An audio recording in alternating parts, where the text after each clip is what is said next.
வணக்கம். இப்போ இந்த வீடியோ ப்ரெசன்டேஷனில் நம்ம என்ன பார்க்க போகிறோம் அப்படின்னா, இந்த வாரம் திங்கக்கிழமையிலேருந்து நம்ம என்ன பண்ணியிருந்தோம் அப்படின்னா, இந்த ஈகோஸ்பைக் டே ட்ரேடிங் இண்டிகேட்டர் டூலில் சென்செக்ஸோடைய இண்டெக்ஸ் சார்ட்டையும் நம்ம ஆட் பண்ணியிருந்தோம்.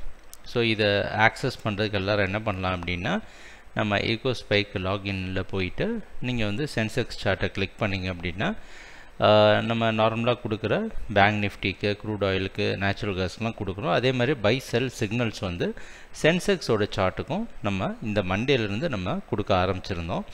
அதோடைய பெர்ஃபார்மன்ஸ் எல்லாம் எப்படி இருந்தது அப்படின்றது தான் இந்த வாரத்தில் மண்டேலேருந்து ஃப்ரைடே வரைக்கும் எப்படி இருந்ததுன்னு சொல்கிறத நம்ம கொஞ்சம் ஃபாஸ்ட்டாக பார்க்க போகிறோம்.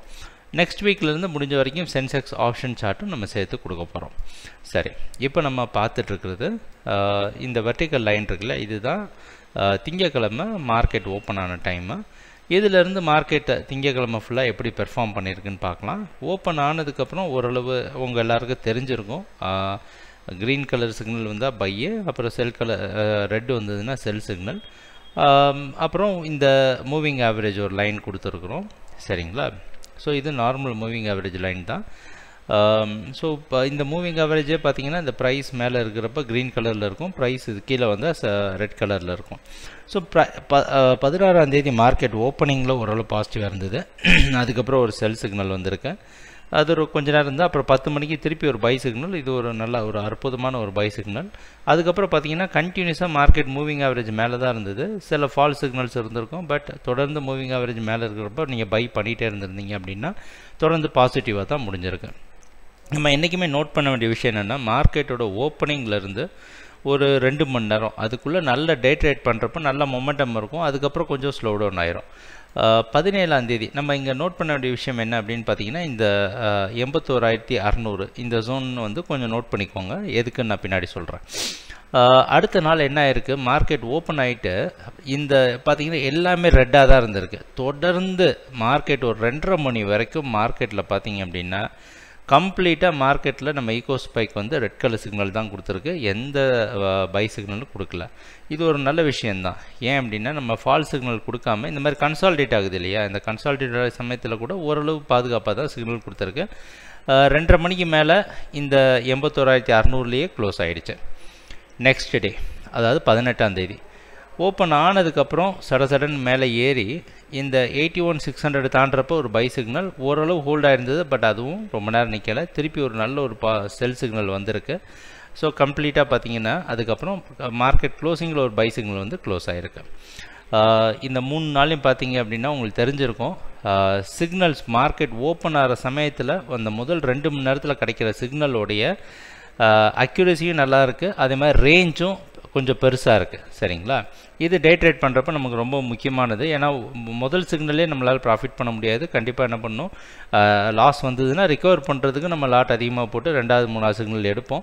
அந்த டைமில் சிக்னல் ஃபால்ஸ் ஆகிடுச்சு அப்படின்னா தான் நம்ம பெரிய ஆபத்தில் போவோம். பட் அந்த சமயத்தில் நமக்கு சிக்னல் பாசிட்டிவாக மட்டும் வரக்கூடாது. நமக்கு என்னென்னா நிறைய லாபம் தர மாதிரி வந்ததுன்னா கொஞ்சம் கான்ஃபிடென்ட்டாக நம்ம ட்ரேட் பண்ணலாம்.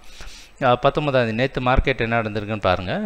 மார்க்கெட் ஓப்பன் ஆனப்போ செல் சிக்னல் மாதிரி கொடுத்துருந்தாலும் அதுக்கப்புறம் ஓரளவு பை சிக்னல் கொடுத்துருக்கேன்.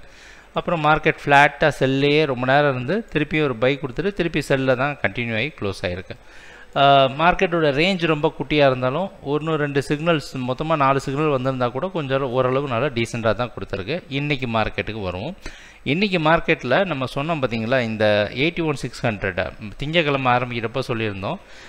டோட்டலாகவே பார்த்துட்டு இருந்தீங்க அப்படின்னா இந்த வாரம் ஃபுல்லாக 81,200 தொடுது, திருப்பி 81,600 பக்கமாக நிற்கிது. இன்றைக்கி என்ன நடந்ததுன்னா, மார்க்கெட் ஓப்பன் ஆனதுக்கப்புறம் மார்க்கெட் ரொம்ப கீழெல்லாம் இல்லைங்க, ஓரளவு பாசிட்டிவாக தான் இருக்குன்னு சொல்லி ஒரு பை சிக்னலை, அதுக்கப்புறமா ரொம்ப கான்ஸ்டண்ட்டாக ஃப்ளாட்டாக இருந்துட்டு திருப்பி 81,600 பிரேக் பண்ணுறப்ப தான் என்ன ஆயிடுச்சு அப்படின்னா மார்க்கெட் கம்ப்ளீட்டாக பிரேக் அவுட் ஆகிருக்கு. இதுக்கப்புறம் பாருங்கள், இந்த மூவிங் ஆவரேஜ் மேலேயே ட்ரேட் ஆகிட்டுருக்கு. ஷோராக 82,000 கீழே வரல, அடுத்தடுத்த ரேஞ்சை ரீச் பண்ணி 82,300 கிட்ட க்ளோஸ் ஆகிருக்கு. இதுக்கு நடுவில் மார்க்கெட் வாலட்டைலாக இருக்கிற சமயத்தில் பார்த்தீங்கன்னா பெரிய பெரிய ஸ்விங்கு தான் நடுவில் கொடுத்துருக்கு. நம்ம இதில் இருந்து கற்றுக்கிறது 3 விஷயம். என்ன அப்படின்னா, மார்க்கெட்டோட டைரக்ஷனில் நம்ம எங்கேயுமே தப்பாக இருந்துடக்கூடாது அப்படின்றதுக்கு ஈகோஸ்பைக்கோட சிக்னல் கண்டிப்பாக ஹெல்ப்ஃபுல்லாக இருக்குது. மார்க்கெட் வாலட்டைலாக இருந்ததுன்னா பிரமாதமாக சிக்னல் கொடுக்குது. மார்க்கெட் கன்சாலிடேட் ஆகுது, அதாவது நம்ம இங்கே பார்த்தோம் இல்லைங்களா, ஒரு ரேஞ்சுக்குள்ளே தேர்ஸ்டே மார்க்கெட் அப்படி தான் இருந்தது. ஒரு ரேஞ்சுக்குள்ளே இருந்தால் கூட அவ்வளோ மோசமாக மாறி மாறி சிக்னல் கொடுக்காம டீசெண்டான சிக்னல்ஸ் கொடுக்குது. இதோட சேர்த்து நம்ம ஆப்ஷன் சார்ட்டி சேர்த்து பார்த்தோம் அப்படின்னா வேறு லெவலில் உங்களுக்கு ப்ராஃபிட் கொடுக்கறதுக்கான சான்சஸ் நிறைய இருக்குது. ஸோ நீங்கள் குட்வில் அக்கௌண்ட் வச்சுருந்தீங்க அப்படின்னா கண்டிப்பாக நம்ம ஈகோஸ்பைக் பிளாட்ஃபார்ம் ஃப்ரீயாக தான் கொடுக்குறோம். அதை யூஸ் பண்ணி கண்டிப்பாக இந்த சிக்னல்ஸ்லாம் நீங்கள் ட்ரை பண்ணி பாருங்கள், எந்த அளவுக்கு அக்யூரேட்டாக வருது அப்படின்றத பாருங்கள். தேங்க்யூ, நன்றி, வணக்கம்.